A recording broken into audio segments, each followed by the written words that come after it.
We have more on the breaking news that U.S. military and intelligence officials are telling CNN that radar picked up Syrian warplanes dropping the chemical weapons that killed more than 80 people and injured hundreds more. Joining us now is Democratic Senator Ed Markey of Massachusetts. Senator, thank you for joining us.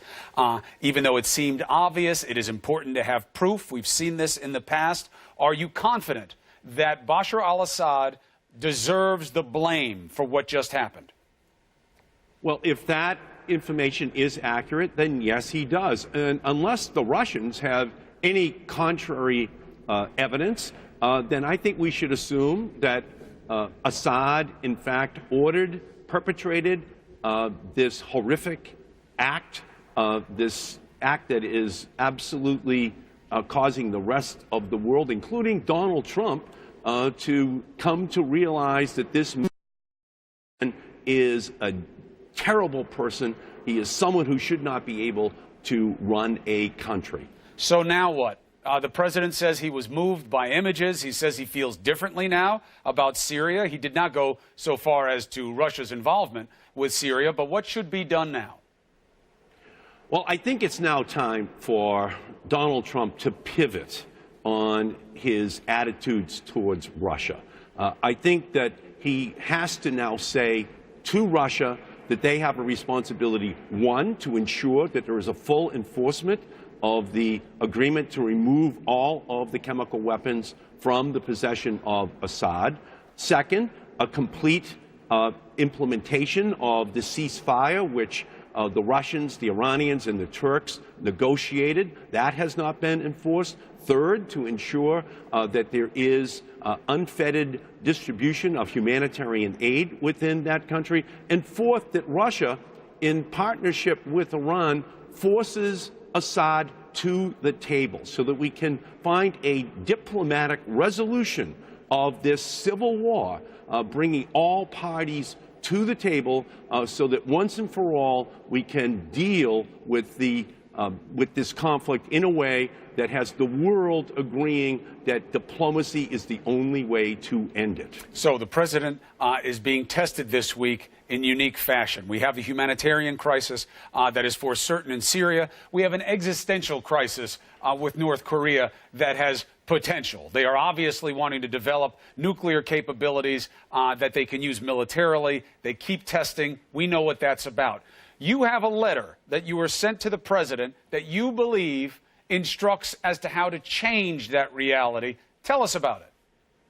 Well, I don't think that it makes any sense for Donald Trump to continue his saber rattling.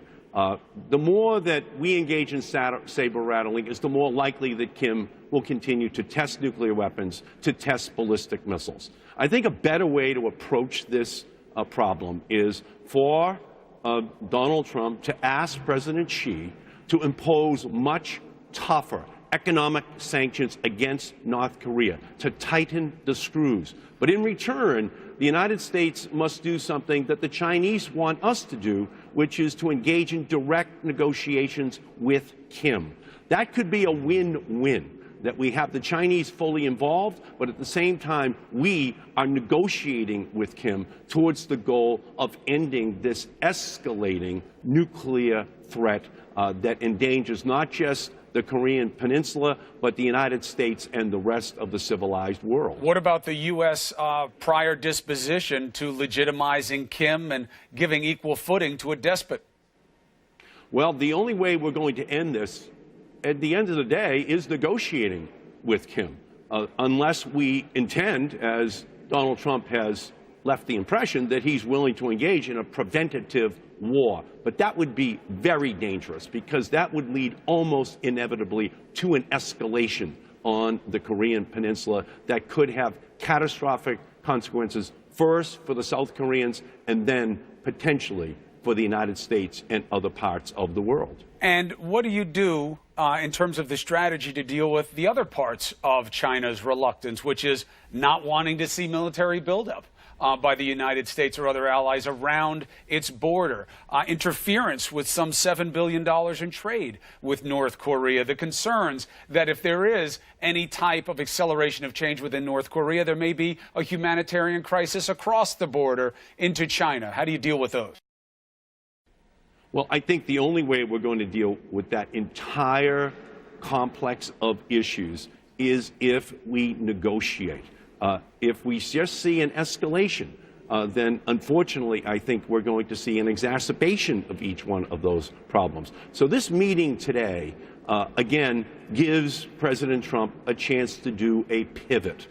Obviously, there were reckless comments that were made by the president about the Chinese during the campaign and even after the campaign. So I think that this is a moment for the president to realize that both in the way in which he was coddling Russia or recklessly attacking China, that he now gets a chance to reset both of those relationships in a way that can have a peaceful resolution of the key challenges which his administration is facing right now. Senator Ed Markey, Democrat from Massachusetts, strong suggestion: give Kim Jong-un a seat at the table. Let's see how it's received. Appreciate you making this news for us here on New Day.